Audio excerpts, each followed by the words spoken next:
This government meeting is brought to you by Eastworks and our local cable subscribers.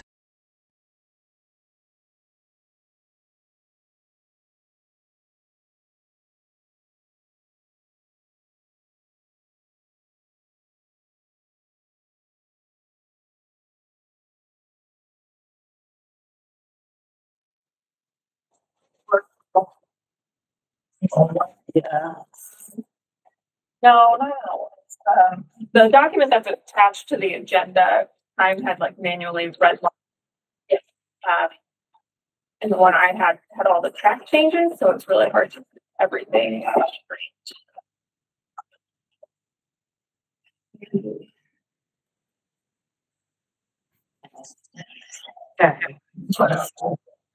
I couldn't get the version on Word to print out without like our comments. And I was like, I don't. Yeah. And it's okay. Okay, so I am that is in section 4-50.4 standards and limitations. And it's showing up in this version as letter K, but it might have a different letter in here. And I think it's not in this printed one. Oh. I think it was just because it was removed in our discussion with Mark as a track change. It's accepted for the purposes of a clean document to attach to the ordinance. Am I understand that right? Yes. Yeah. Okay, so it was in the standards and limitations, and it said short-term rentals are prohibited in dwelling units owned by a corporation. Short-term rentals are permitted in dwelling units owned by an LLC or trust only when every shareholder, partner, or member of the legal entity is a natural person.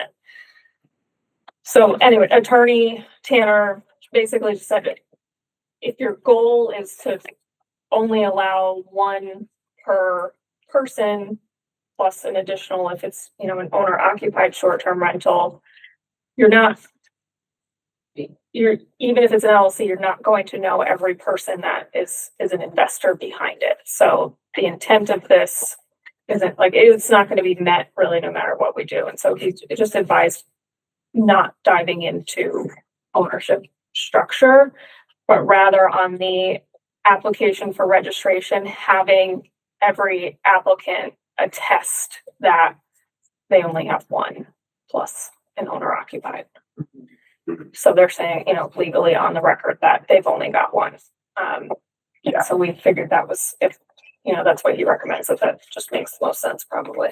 Yeah, no, and I think the question too was like, in addition, do you own one, but also are you associated or on the, like an officer of a organization that owns one or something? Yeah, I think, we'd probably go back to him for the specific language, for the application. The intent of it being to have every applicant certify that they don't have an ownership interest or freeze it in another short-term rental in Easthampton. Because there's really no way for us to know. So. And I think he also commented that some of the other provisions that we have in the ordinance sort of effectively prohibit corporate ownership, such as the 365-day rule and the owner occupancy, like limiting to one person or owner occupied. So he felt like the spirit of what we were trying to accomplish was already there. Mm-hmm. So the next one is also, it's probably not going to be in here, but it was letter M, just a couple below what we were just talking about. And it was, an owner shall not register or offer a dwelling unit subject to a long-term lease as a short-term rental, nor shall a tenant offer their dwelling unit as a short-term rental. And he just said, like, don't get into that. There's really no reason for us to interfere. And if somebody has a long-term or regular term rental and the landlord agrees to it, then that's really kind of between them, and the city shouldn't be getting involved. Mm-hmm. But we were concerned about how the committee might feel in light of our objective to balance the interests of commercial short-term rentals versus residents and them having homeowner for rental opportunities for like their home. Mm-hmm.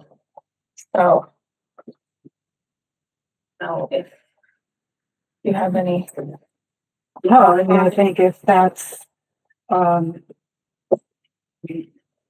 Dr. Smith can also weigh in, obviously, but I think that, the spirit really, again, was to make sure that we were, making sure that, um, renters in that particular case were not being subjected to short-term kind of leasing was part of it. And also I think that we were trying to be, um, mindful of just kind of responsibilities of ownership or rentership or, whatever. And so I think that, if this is the kind of the feedback that we got, I think that that's certainly appropriate. Like, I don't think that we want to get into the position of trying to litigate things or intervene or whatnot. So I think that those are between the relationship of the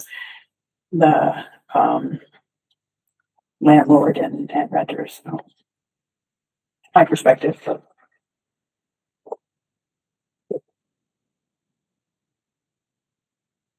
Also add that I feel like let's definitely consider initially the potential, because I know we're specifically concerned about rental units that could be full-time for residents in the town or in the city being used for short-term rentals. And I think that concern is definitely valid in that, like, if a landlord allows for subletting in a lease and like a tenant decides that that's what they want to do, like that is what it is. But I think that we've protected ourselves with the cap in that way, where we've set a low percentage of our general overall housing stock as the cap, and I don't really see us exceeding that anytime soon.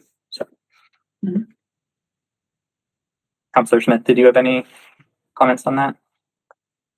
No, I was really just waiting to see what the solicitor was going to say, because I know at the last meeting we were ready to go pending the solicitor's feedback. So given that the feedback so far has been, except for what you just talked about with the, I'm sorry, the, oh, help me out. The corporate. Subletter. So yeah, this makes sense. I wasn't anticipating having a lot of discussion based around what the lawyer said.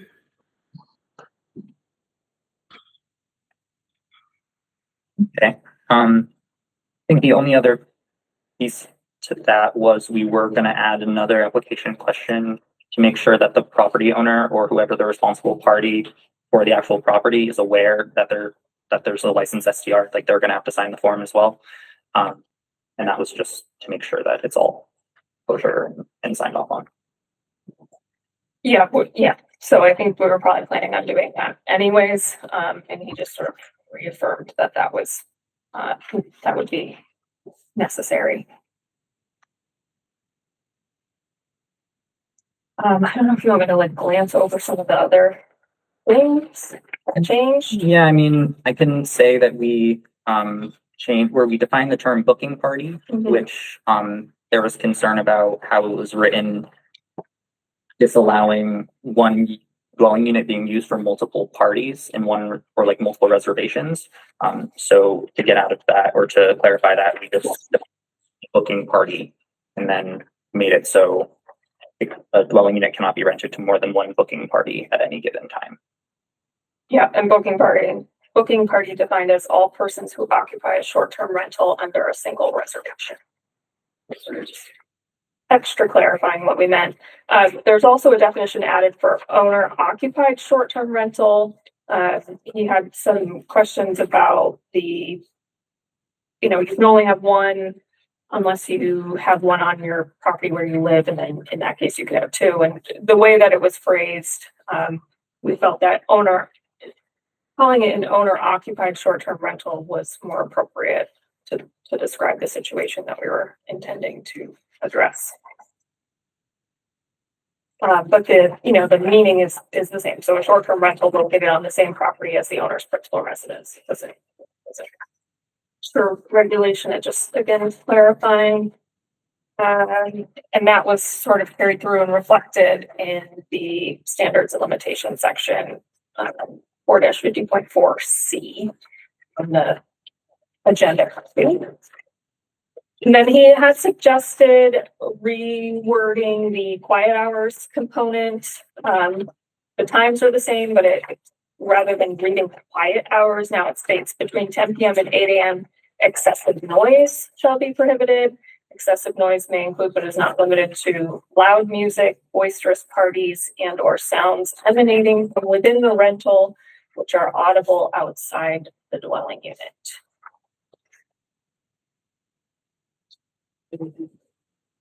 Yeah. And then I think the rest of it was really just sort of reorganizing, and then again, the appeal process. He had changed it a little bit to, I think, to be more consistent with what we already have in our city ordinances. I don't know if I'm remembering right. So that the solicitor wrote all of this. So Yeah, I mean, I think he was concerned about the appeals, the whole appeals process, given the fact that there was a state like mechanism for that. And well, so we had cited 21D, I think it was, in the appeal process through that is you're issued a ticket, and then if you want to challenge the ticket, you have to take it to court. And we were trying to set up a structure where the appeal could be at the local level first. And then if needed, they can, take it to court. Again, that only applies to things that are only in this ordinance and not otherwise in an applicable state law or regulation. So building code, fire code, sanitary code, all of that has its own appeals process through the state regulatory agencies. So this is just, it would be something like the quiet hours, so to speak. Like if you wanted to appeal a ticket for that, it would go through a local process rather than it having to go to a court every time. So he restructured it to reflect that. I'd like to get some clarification on that part. I know in the last meeting, the concern was that wouldn't be enforceable. And so we're saying that we will allow it to be enforceable through an appeals. And if that is not satisfactory, then it would go to court in lieu of having an ordinance that talks about noise. So we don't have a citywide noise ordinance. Right. It is what it is. But yes, this would be enforceable. A ticket could be issued to the offending property. If they wanted to, they could appeal that to the Board of Health first. And then if they're not happy with that decision, they can subsequently take it to, I think it's probably district court to challenge it. if I understand correctly, I think the limit to our enforceability was the fact that we hadn't set a standard in the ordinance.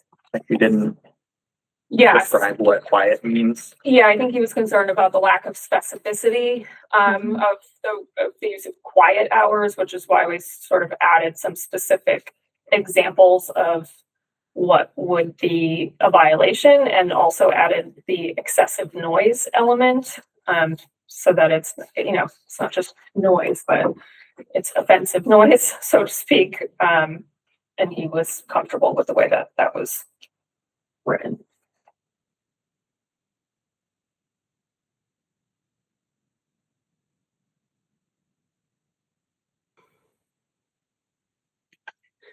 Okay, I appreciate the clarification on that. Is Ryan here tonight? I can't really tell who's in the room. Yeah. I was just wondering how he'd feel about that, as having to appeal somebody's noise complaint, which isn't necessarily the same as a safety violation. No, it is. It's a public nuisance. It's considered air pollution. So we already deal with noise complaints. We're fine doing that. My last suggestion for the appeals would be if we could just keep it similar to what we already have in the housing code, and call it a right to a hearing. Mm-hmm. Then just minor stuff. We keep it to the 7 days from the time they receive the violation. Mm-hmm. And Jen, my only other update was just once the Board of Health receives the written request for a hearing, then we would notify them of the date and time. Just because if we got it a day or 2 days before our next regularly scheduled Board of Health meeting, Mm-hmm. it wouldn't be enough time to hold a hearing.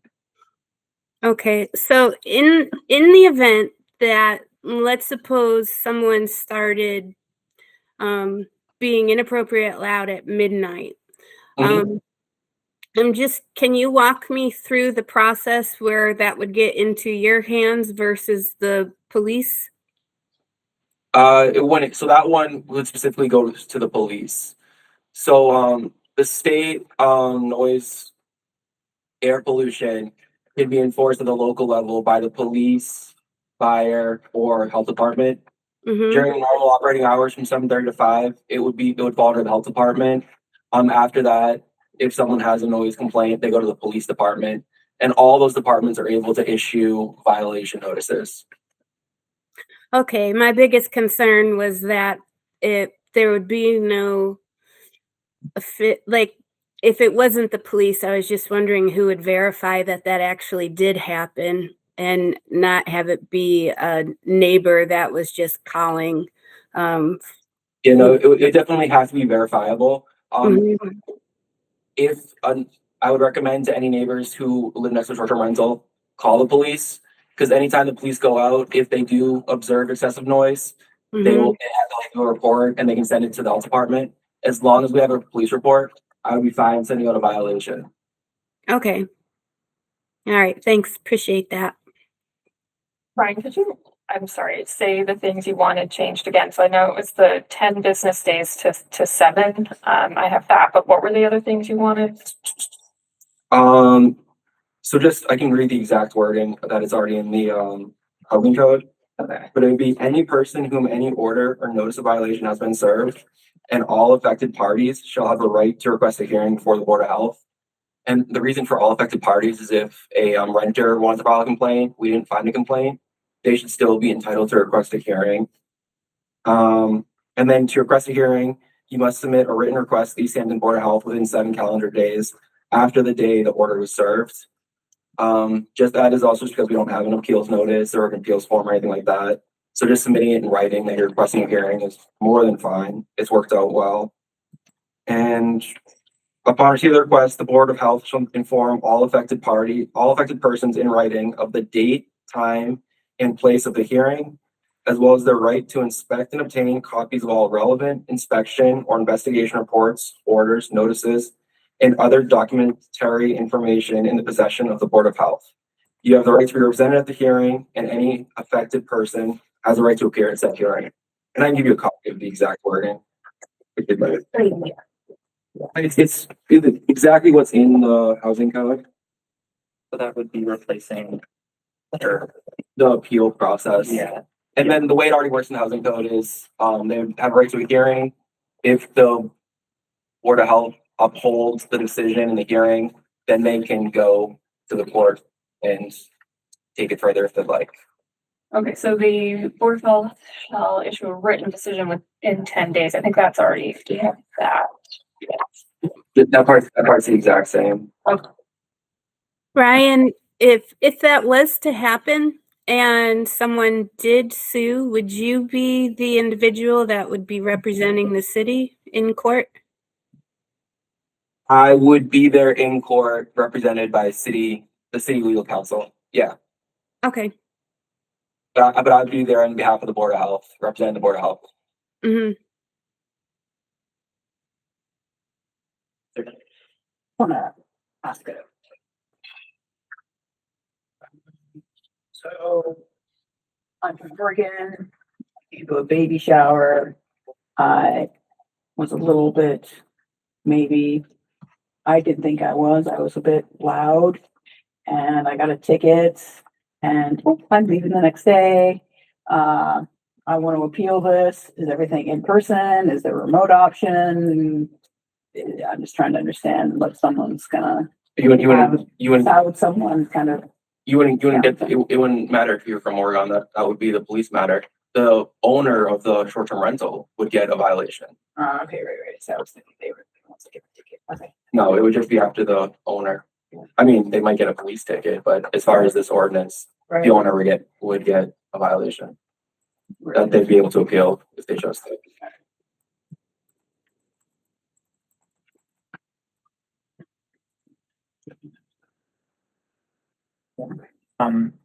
So while you're still writing, is it good if I take comments from the do you guys have comments? Yep.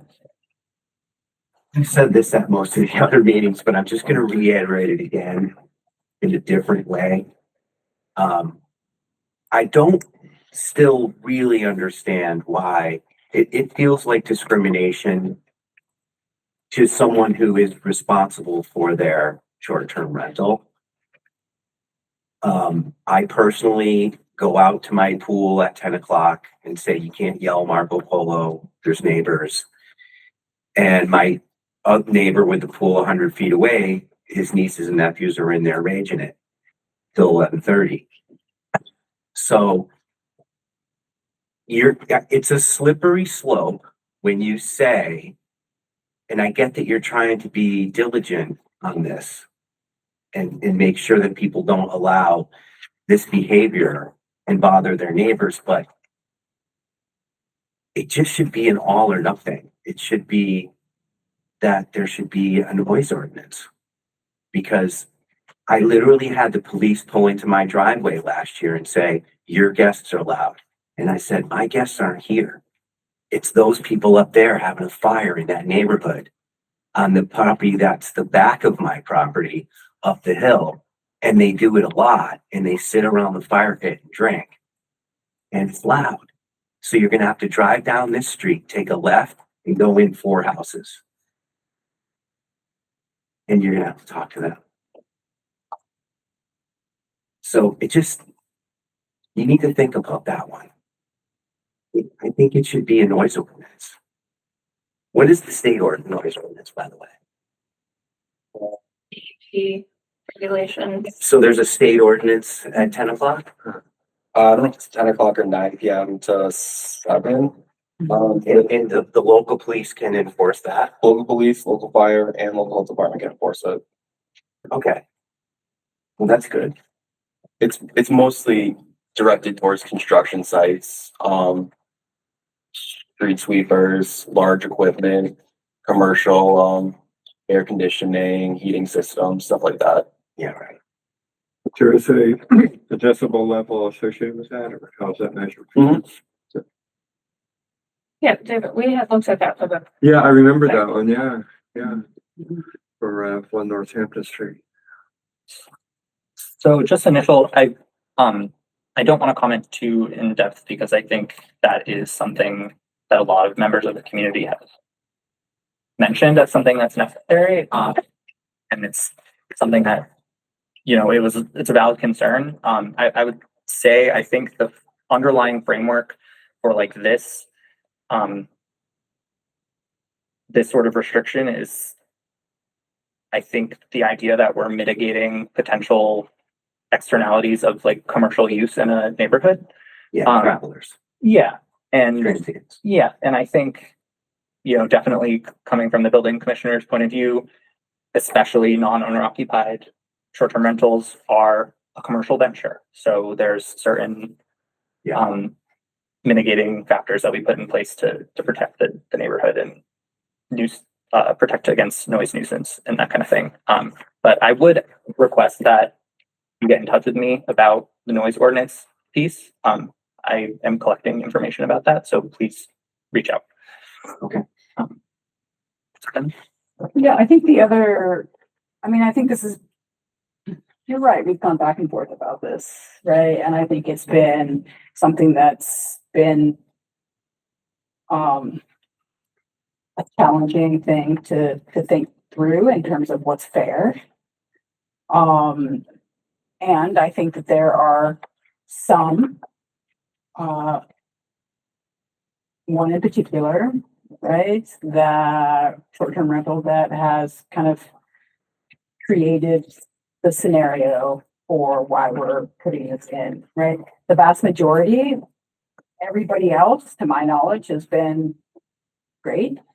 And so it doesn't feel like that's something that is potentially going to be impacting you. It doesn't mean that neighbors who are disgruntled and upset aren't going to say something, but hopefully through this process of having an appeal, right, that we've also inserted some avenue of being able to protect that, right? Because if it's the same neighbor who's continually complaining, then, maybe there's something there going on, right? And so I think that by doing what has been lined here, I think we're trying to protect everybody. And we want to make sure that you're not being harassed for having a business in that particular neighborhood. And at the same time, there has been, a host that didn't pay much attention. Yeah. Right. And I think that spoils it for everybody. And I think that we're just trying to do our due diligence to make sure that people feel like they have a voice and being able to say that my evenings are constantly being disturbed by whatever is happening. And at the same time, you have the ability to say, wait a second, that's actually not what's happening. I was there. They weren't there at that particular time, et cetera. And so I think through all of this, what I really appreciate is we've tried to go back and forth and be fair. Right? And so I think that's kind of where that is.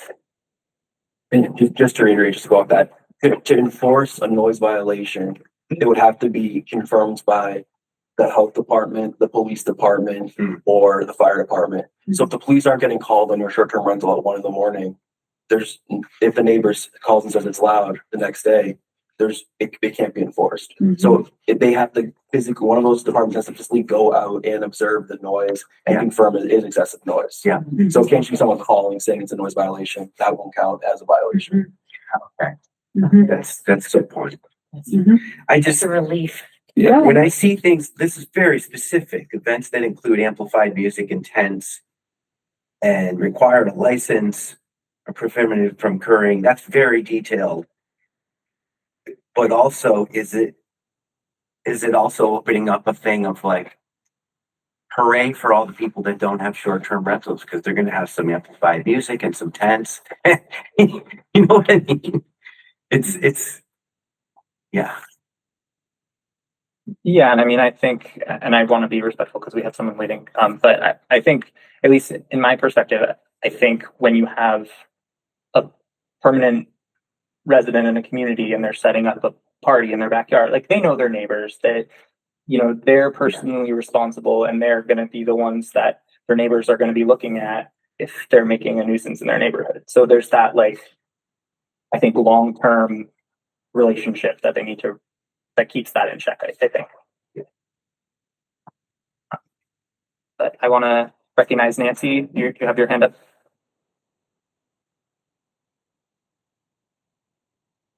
Sorry, I'm trying to take it off mute and just really don't know how to do that. I think I figured it out. Yeah, I'm one of those non-owner occupied that you guys are all talking about. And my issue with the noise ordinance that you have is that I have 4 siblings and they have adult children, and I let my siblings and my family all come and stay there because Easthampton is such an amazing place. I also have friends. In fact, I have, my mom passed away last year, but she had full-time caregivers and now they're caring for my parents. And I'm letting them to come stay at my place for a week or 2. And the thought that if they're having a barbecue or they are watching TV and yelling at the TV or doing anything like that and having the police knock on their door is just so cringy. I just am appalled and horrified that that's going to happen when they're my friends that I have invited there. So is there any way that before they send the police out or that the police go out to a short-term rental that they contact the owner and I can say, hey, those are my friends staying there or my family? And then it isn't enough to just say I can appeal it because I'm in the appeal process right now for short-term rentals, and that process is lengthy and expensive. And just because I have family out there that I'm gonna have to go through the whole appeal process for a ticket is just, it's just awful, and it doesn't seem fair. Would be a different appeal. Yeah, so I just want to be clear based on you mentioned an appeal process. So the appeal process that we're laying out for potential noise violation isn't the same as like the zoning violation appeals process that you're going through for the STRs that sort of precipitated us all being here in the first place. So I definitely hear that is an onerous process. And we're trying to write this to be very simple and just an easy way for you to clarify any potential violations or complaints that are made against you. And then also Yeah, I think also this particular case, I think it's really hard for us to pick every specific example of what might occur. And so I think in this particular instance, if you have family visiting or you're letting them stay there, I would think that you're not short-term renting it to them. And so I think that would be, if someone showed up, you could say, we're guests here, we're not short-term renting this. I said rentling, but again, so. Okay, so it wouldn't count. And so, and even if it came to the point of a ticket, then you could document that this was family and, that. So I think it's really difficult for us to write every potential example that would be, right? And so, again, I think there's an ability for you to be able to say, that's not what is here, and you can document that. Yeah. And I also think like it being complaint driven, there's going to be a level of reasonableness that we're going to expect just on the general public making these complaints. And I think with any public policy, you just have to sort of assume that people aren't going to abuse it. Mm-hmm.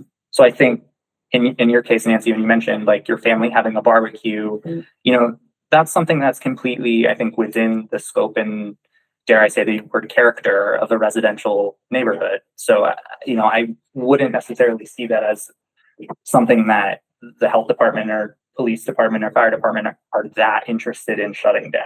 Mm-hmm. And I won't speak for them, but that's sort of the vibe that I'm getting. But do you two want to speak to that more? No, I totally agree. I mean, that's normal behavior for a neighborhood. And if somebody's being overly noisy, well, then they're being overly noisy. If they're not, if it's just normal, summer barbecue kind of kids running around, people making noise, I can't imagine anybody calling the cops, but who knows? As you said, anything could, people are all different. Right. And again, I think it's the appeal process is to create an opportunity to protect you from that, right? And so I think, again, if that's family and they're having a barbecue and they're, again, celebrating or happy or whatever, right? And someone makes a complaint, then you're able to document that this was a family gathering. I have a question for Ryan, just because we were saying that the appeals department, the appeals process for the health department would be fast compared to the zoning. And so I'm just wondering, Ryan, how quick do you anticipate that to be a turnaround? How quick, if someone requests an appeal or a hearing with the Board of Health, how quickly would we get an appeal or hearing? Mm-hmm. Ideally, it would be at the next Board of Health meeting if it was within a reasonable time. So within 30 days. Okay. So it would be no more than 30 days. Mm-hmm. I feel like, okay, so there's a state quiet hours from 10 to 7. And we're saying that if someone owns a short-term rental, that an additional issue would be that the owner could get the ticket, correct? Mm-hmm.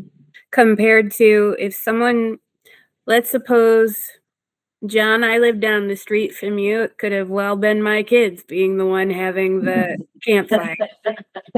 So let's suppose the police go to John and John says, no, this isn't happening here. It's down the street. And then the police came down the street. So would that just be a ticket through the police department that someone would have to take care of? Or would it just be a warning for, I mean, I'm assuming that most times when the police come out, at least for the first time, it would be a warning unless it was a full-blown kegger going on. Yeah.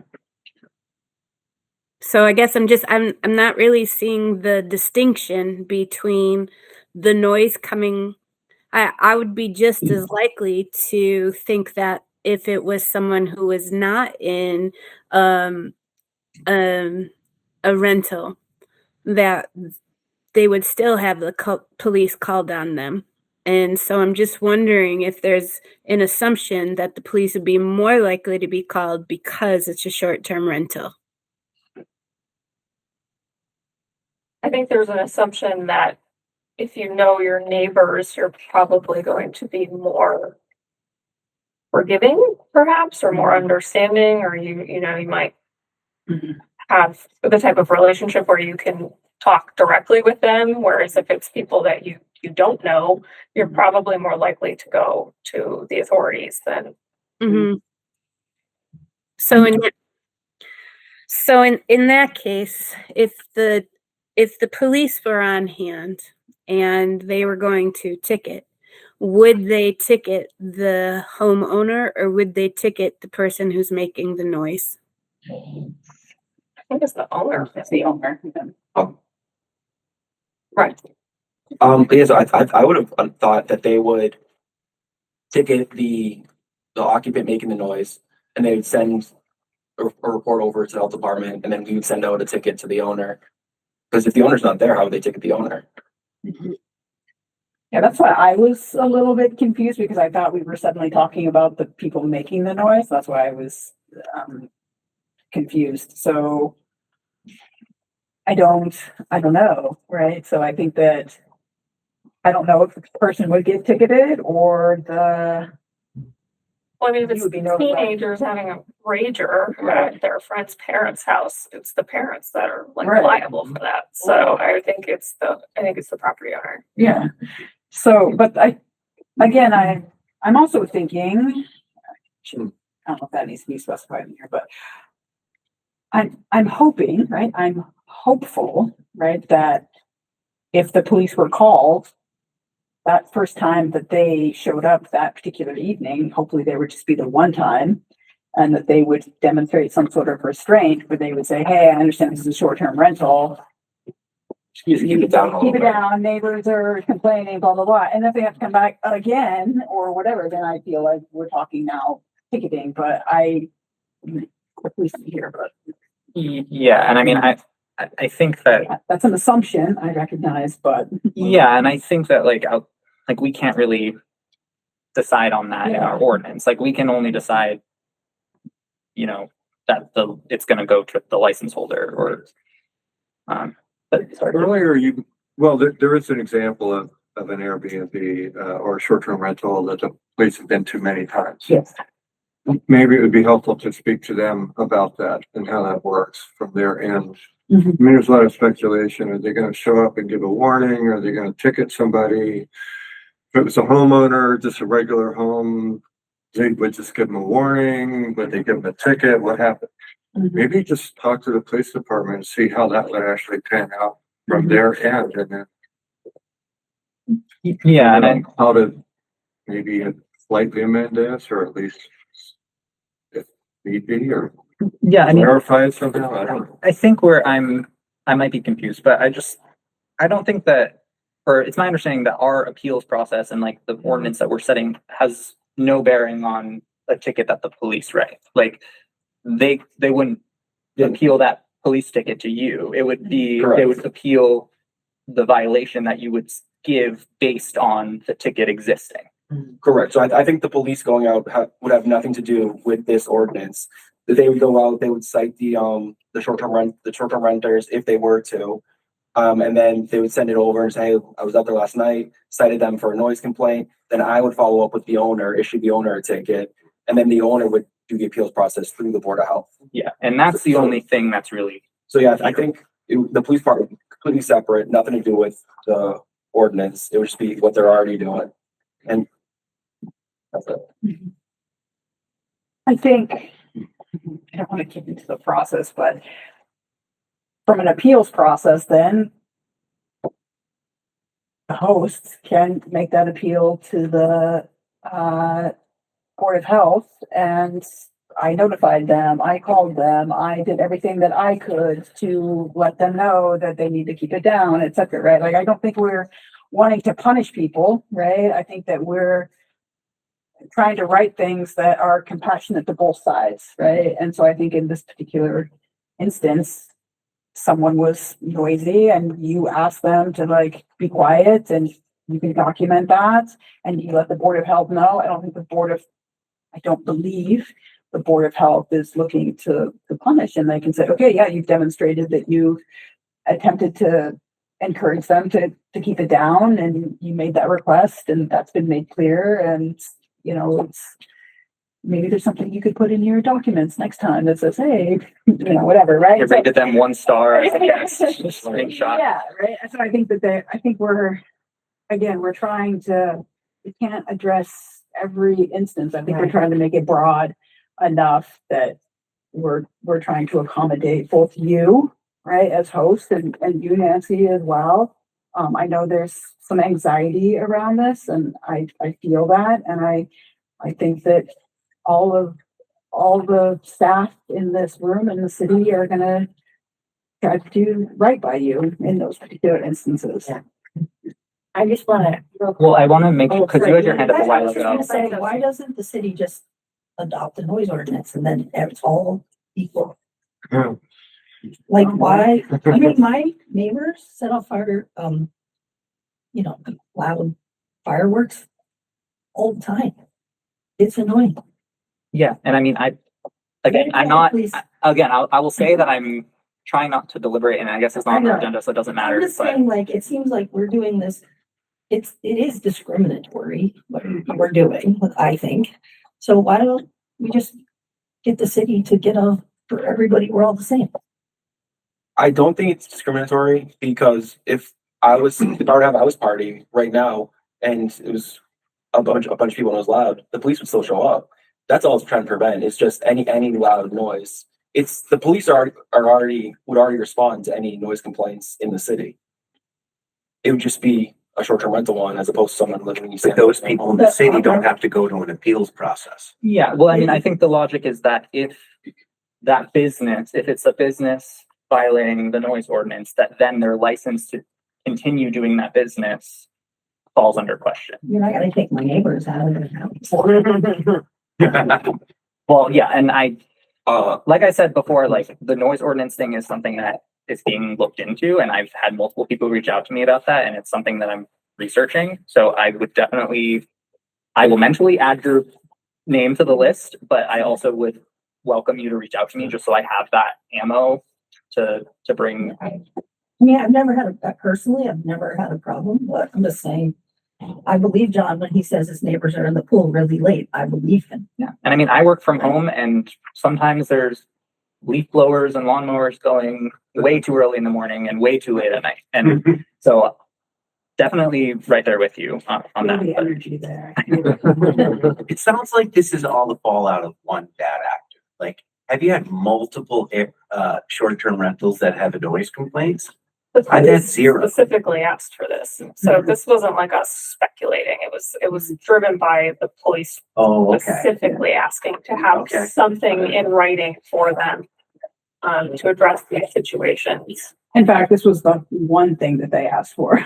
Like, this was the only thing that they asked for. Well, it's just interesting that no one has stepped up to say, let's make a noise ordinance. Like, literally, you're putting us in a position where my neighbors can be bothering my short-term rental guests.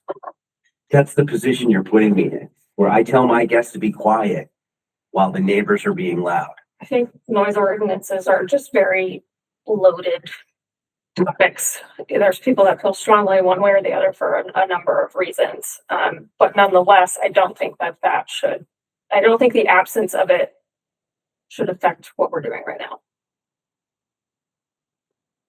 I mean, We hear you. There is a bit of a noise, so in the ordinance, I believe we have it in our zoning ordinance, the right for a person to enjoy their home where they are and not be disturbed by all kinds of Nuisance. things. Yeah. And noise that is another place where it actually does exist, kind of. Yeah. And so we already sort of have one. If somebody's being too noisy and it's really disturbing the neighbor, they have a right to call. Yeah, and I didn't realize there was a state level noise ordinance as well, so. Anyway, there was, oh, I'm sorry. You had asked for comments, I are we done with that? Is it related to the noise piece No, or? I wasn't sure if we were done with that or not. I mean, I'm ready to move on. Again, I think what we've tried to do is protect you as best we can, and I think we've tried to give people who are neighbors the opportunity to make a complaint, basically. One quick thing, I just want to say that with the short-term rental, at least with some of the platforms that we use, there are like regulations within that if the short-term renter is not following the house rules, unlike a long-term renter, they can be evicted immediately by the police and the owner. Whereas with a long-term tenant, they're protected under the landlord tenant laws, but short-term renters are not. So if there is someone who is doing something that's egregious and the police have to come, the police have the ability to say, you're out of here. And now that means I would still have to go to the appeals board, but I would also say, well, we got them out of there right away. They were not following the house rules. That's never happened to me, thank goodness. But I just want to sort of say how that has some safeguards in place. Self-policing. Yeah. Yeah. No, and I think just to. Before we move too much further on it, was that Rocky speaking? Who? I'm sorry, I can't hear. Yes. Okay, thank you. Yes, thank you.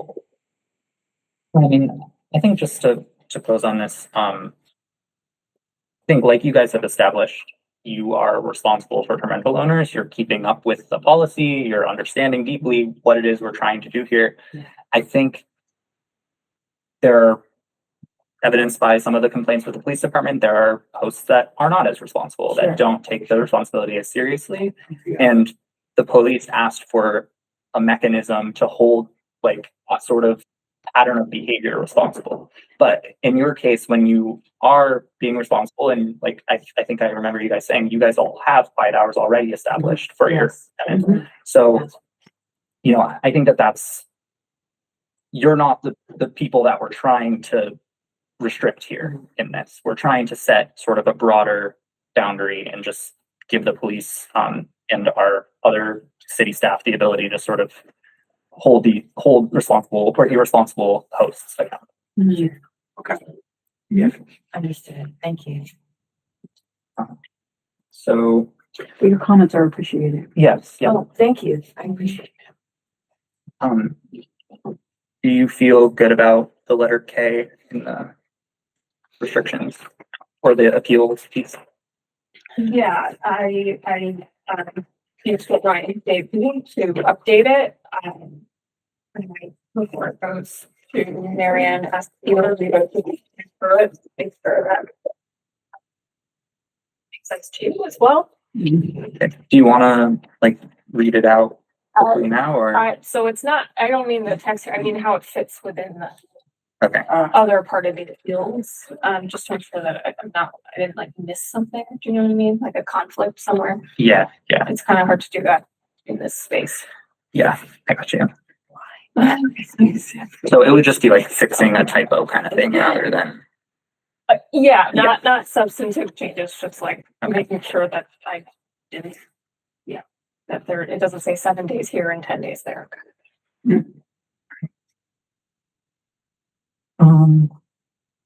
And other than those pieces, I think that was it. Oh yeah, the 250-day cap. So you can correct me if I misrepresent this, but I mean, Attorney Tanner was just like, he just was like, why? Like, what's the point of this? And I didn't necessarily, like, I didn't feel equipped because it was a number that was before my time. So I just said, like, I will bring the concern to the committee and express that, he said that this seems kind of arbitrary, and I will say, he said it is defensible from the perspective of like the greater number of days it is rented out, the greater the potential impact to the neighbors. And he said from that perspective, it is legally defensible. I think he was just like, if you're setting the cap of how many you're going to have, then this isn't necessarily going to deter commercial entities from buying up property and renting them because you're already doing that with the cap. So yeah, again, he said from a neighborhood impact standpoint, it's reasonable. From the other, from like non-commercial, the commercial disincentive standpoint, he felt like it was just kind of not necessary. Sorry, could you explain a little bit more? The solicitor said there should be no day cap. He just was confused, or like didn't necessarily feel like it accomplished what we were trying to accomplish. He didn't say that it was undefensible or that there were any legal issues with it, but just that our logic behind setting the cap at 250 days per year was around trying to curb like someone buying a property just to rent it out and have like multiple properties. But So did he recommend no cap? Just he didn't give a recommendation. He just said like, this doesn't seem like it does what you think it does. It's not a problem legally, but he just was like, kick the tires on this. And the number existed before I was even part of the committee, so I didn't really have context for where it came from. But maybe Councilor Denham, do you want to speak to it? Yeah. Yeah. Sure, she had it. So I think the original intent of this was, like you said, to deter a variety of different people buying up property and doing this. There were examples from other cities that all had a cap of number of days per year. I don't want to open a can of worms, but some of it had to do with principal use of property and secondary right. So I think there was that element to it. And I think at the same time, there was some feelings about a cap of 50. And so I think there was just a process of trying to figure out how to make sure that we weren't cutting too deeply, even though I know that some people say that we're not cutting at all. There's just a lot of fear around what our current renters are going through. And so as a genuine effort to that concern was to make sure that we weren't creating a policy that then might impact their further ability to be able to rent or compromise the city's ability to make sure that we stayed affordable, right? So am I attached to the 250? Not necessarily. I think that was one of the things I was trying to navigate. And I still have my concerns about it, but I'm not wedded to it. And so I'm open to that number being raised or removed or whatnot. I think it's about making sure that we are, one, addressing the concerns of host, and equally making sure that we're not going to be doing anything that's going to compromise people who might be financially challenged from being able to stay in the community. So that me personally weighed very heavily, and it still weighs very heavily because I don't know if it's the right thing, but I'm willing to make that amendment. So I do just want to clarify for everyone, the 250 days is for non-owner occupied. So owner occupied, it's still unlimited. Yes.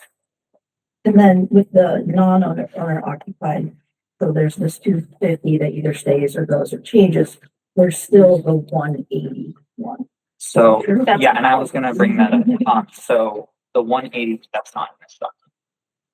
Advisory one, but the 180 number is related to when it is considered a commercial use or a transient use versus a primary residential use. Yes. And that is more so about the need for sprinklers than anything else. Exactly. So that in and of itself is a little bit of a restriction that's just built into state building code. So that's never going away. That's the. Yeah, that's our hands are tied on that one unless the state changes. And Yeah, do you want to add to actually, that? going way back to definitions, and that was, I wanted to mention this, but the definition now for owner occupied, includes essentially a separate dwelling unit that's on the same property. So that then kind of messes with the building code regarding, fire safety systems. Like the chart you put together, some of the determining factors there were, attached ADU or detached.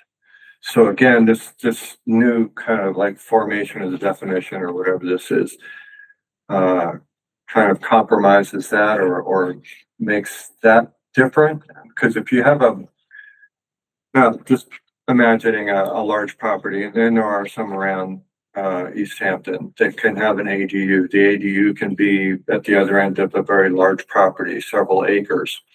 It's a totally separate, it's not attached, separate dwelling entirely. That, according to the advisory, is that what you called it? The chart, as it stands right now, could potentially require sprinklers. Whereas the owner occupied dwelling or the attached accessory dwelling unit would not. So that's all. When I saw this way back then, I've just been kind of waiting, but now that's sort of in the same realm. So you can have another look at that. Yeah, I mean, I definitely would want to make sure that that reflects that that's accurate, but Yeah. I think I don't think that we changed anything in our version that would impact that. I mean, we did change the definitions around owner occupied STRs, but that was because there was a concern related to us using residency in Easthampton as the qualifier versus owner occupied. Okay. And I mean, I think the prior copy had residence in Easthampton and it had to be on the same parcel. Yeah, it's literally just calling it a different thing. Yeah. It's the same. Well, I'm just bringing it up now, so it doesn't look, if it does kind of confuse it for some people, like I'm looking at it, I'm already instantly thinking two separate dwellings, not even if they're on the same property, and then owner occupied, because we use that expression or that phrase as well, as an owner occupied is different from a non-owner occupied.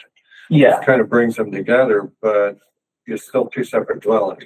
Yeah, no, and I think on the first page of the advisory or on the first table, it says existing, so the third line down, existing non-owner occupied single family homes includes existing detached ADUs. So that would be considered non-owner occupied if it's not attached to the principal structure. And then that also falls under, like it indicates here that if you're renting at more than 180 days, that would require sprinklers. Mhm. So is that accurate?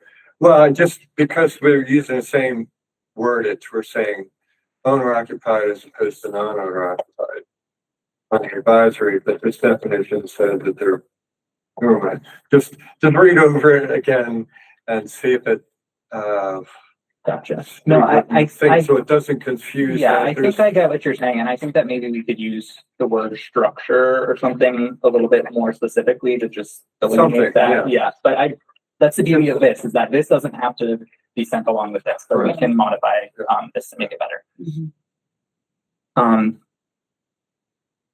She wants to say anything? Tamara, did you have any additional questions?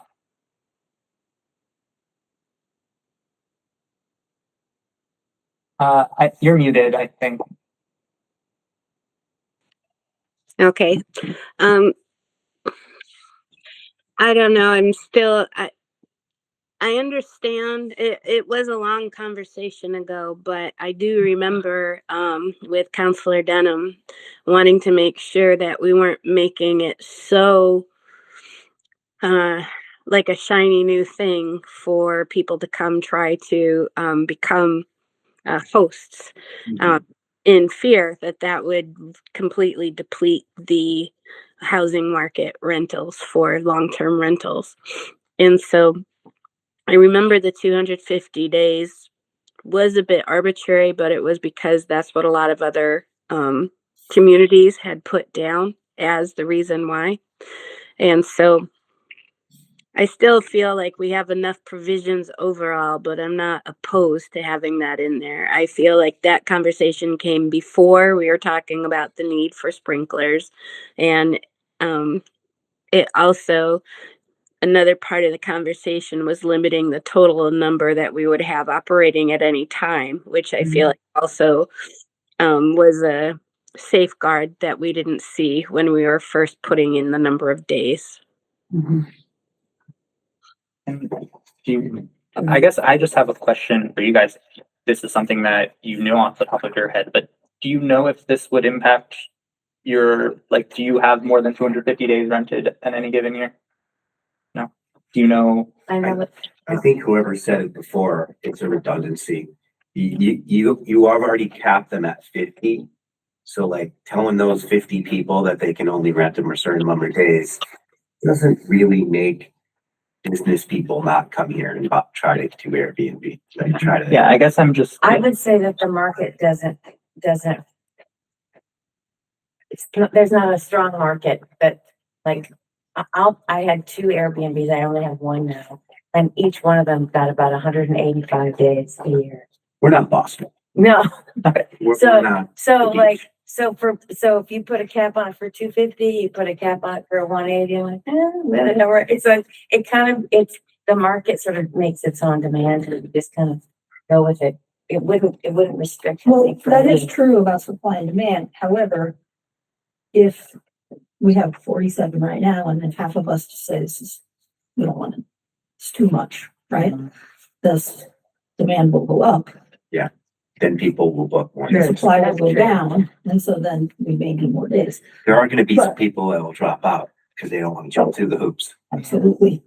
But also maybe to be fair on the other side is like to get that, I don't do over 30 days, but somebody might, but then those days aren't counted towards the 250, right? So I don't know. I think supply and demand is going to change once you guys start licensing. Thank you. Yeah. Yeah, just again, I think when we first started talking about, just for your context, I think things like there shouldn't be any limits, right? I think that some of kind of wanting to reel that in a little bit. Also, I don't know that I'm opposed to 300 days. If someone wants to spend as much money as it's going to take to put in sprinklers to be able to have a short-term rental that can do that, then I don't necessarily feel like I have to see that cap on days, because the mere fact that they're already limited by the number of days given the just building code in general, I'm not attached to them. The entire thing at the beginning was to try to figure out how to manage everybody's desire, but being able to make sure that people who wanted to live at Easthampton could affordably do so. So I think that's just kind of context. Okay. Councilor Smith? I'm for taking off the 250 days because, or for the reasons that have already been mentioned. I just think we've already safeguarded it in different ways. Mhm. Okay. I mean, I feel similarly. Mhm. Wasn't super strong on one side or the other, but I've been convinced that there's enough in here, I think, already. Mhm. Um, And again, it started with guys the limit. Right. and I think that the context that you guys bring as people who are operating this market is important too. Like the Mhm. fact that we're not a resort community. Yeah. We don't, you know. So, Which isn't to say that my Airbnb isn't exceptional. oh, I, Yeah. 5 stars. It really does, really is expensive. Is it Michelin? Is it the Michelin? I don't think it's quite that, but it's nice. I don't know. I think I've been in there. So. Yeah, yeah. do we need to vote on that or just acknowledge that we have consensus? I'll just vote on all of it. All right, so I think initially we were trying to vote on so we were clear what we were all agreeing to, but I think given that I think that we could just explore once if we have typos or changes, like we can still approve it, but then make sure that we're agreeing that that's going to be taken care of. yeah, no, and I mean, if a document gets delivered, that's not Yeah. what we understand. We can always Mhm. amend it at the city council meeting, but I feel comfortable if we remove section 4-50.4 letter H, which is just that the Yep. 250-day cap. And I would then entertain a motion to recommend approval to full council.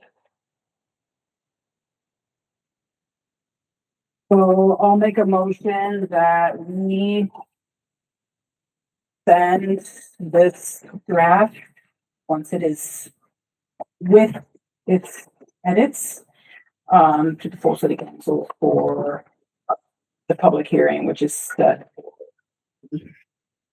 18th. Second. All right, we have a motion and a second regarding the general city ordinance amendments regarding short-term rentals, with the draft that we said, discussed this meeting. With amendments. Yeah, with the amendments that we established this meeting. Any further discussion? All those in favor? Actually, I want to say. Aye. Oh. I just want to thank all of you. I think that this was a very long process and you were certainly very engaged in letting us know what you needed. At the same time, I want to thank our building inspector. I think that, you allowed us, and you let us know what you needed, as well as the fire department who's not represented. I know that there was a lot of back and forth. And ultimately, I think what we tried to do was create something that was fair, right? Something that was legal, but also something that was fair. And I think that, I particularly want to thank, Allison for all of her work on this. I mean, you were in the trenches this entire time, and I know it was probably equally as frustrating and as complicated, and to you as well, right? Like, I think there was a lot of back and forth of trying to understand. And I had to learn about fire code and building code and Tell me about it. all of that, right? Like, I would wake up in the middle of the night thinking, what is CMR? And certainly I want to thank, Counselor Smith. I mean, you were obviously in this as well with, Allison and I and JP and for short term, Sam. And I also want to acknowledge the leadership of our chair, to get us across the finish line. And I think that, that's really impressive, given that this is your first term on council, and just so to want to step into a leadership role and really embrace this and create the documents that you did to provide that guidance. Certainly your leadership on this is appreciated, but just to emphasize, I think we really tried to create something that was as fair as we could possibly get it. So I want to thank all of you. I appreciate all of you, and I know that there was a lot of conversation. I know there was a lot of hot chocolate consumed in various restaurants and early morning meetings. So you are all very appreciated. Hoping that we can get this out. Oops.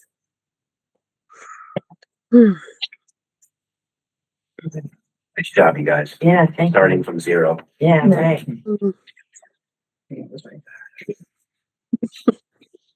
All right, so we have a motion and a second. All those in favor, I'll call Counselor Smith. Hi. Counselor Dunham, and I am aye. Motion passes to recommend this to full council. The other piece, which I don't think there's going to be much discussion on because this has already been established and planning board already weighed in. The zoning ordinance amendments definition and table regarding short-term rentals, that is also set to for the public hearing on March 18th at 6:15. So I would entertain a motion to move that from this committee as well. So moved. Second. All right, motion and a second. Any further discussion? All those in favor? Counselor Smith, sorry, roll call. Counselor Smith, Counselor Denham, Aye. and I am aye. Motion passes. All right, that feels good. Nice. Good work. It's hard one. Yeah. The only other thing, I know this went a little bit longer than I anticipated, so I was planning on talking very briefly about the timeline around the ordinance review committee's final report. I just wanted to flag that for the committee as something that I want to start working through, because that was released in 2021. I just feel like we should get it off of our agenda. And then I know that we have some discussion to be had around the sandwich board signs and if we want to expand the scope on that. And I know that we also have some new business coming down the pipe too. So I guess the one goal then for tonight, I don't want to really dive into discussion on this because it's already almost 8, but if we could set another meeting, our next meeting for the beginning of April, that would be ideal.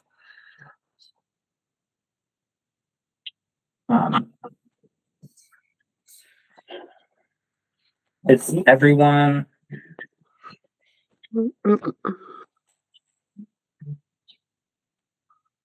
Would everyone be available on Thursday, April 2nd at 6 p.m.? Thursdays are hard for me. I work with students on Thursday evenings.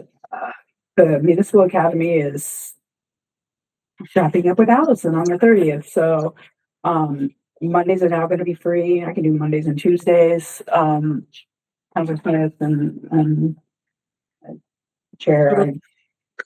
I have Mondays available all of a sudden as well. Awesome. Okay, so I could do Monday, April 6th at 6. Good. Well, and then we'll probably have another one. I'm thinking every 2 weeks, just while we still have such a full docket, just so we can move through stuff. If that helps you guys. I just think it'll be good to get a recurring meeting day on the schedule too, just so it's less work on the city clerk and having a new link every time and all that. So I will put, just for now, I will have April 6th as our next meeting, and then I will email the group about setting a recurring potential every 2 Mondays or whatever day works for us. Can I make a suggestion? Yeah, sure. If we did the 13th and the 27th, we would miss the 20th, which was a holiday. So if you want to go with every 2 weeks, then we might do it on the 13th. And I can't do the 27th. so we'll just plan on the 6th. Okay. Yeah. And then we'll I can't do the 13th, so. Okay. All right. So our next meeting will be April 6th at 6 p.m. I'll entertain a motion to adjourn. So moved. All Second. right, motion and a second. Tamara, Mm-hmm. all those in favor, Tamara? Aye. Aye. Counselor Denham? Mhm, yes. And I'm aye. All right. Meeting adjourned. Thank you, guys. Thank you. This government meeting is brought to you by Eastworks and our local cable subscribers.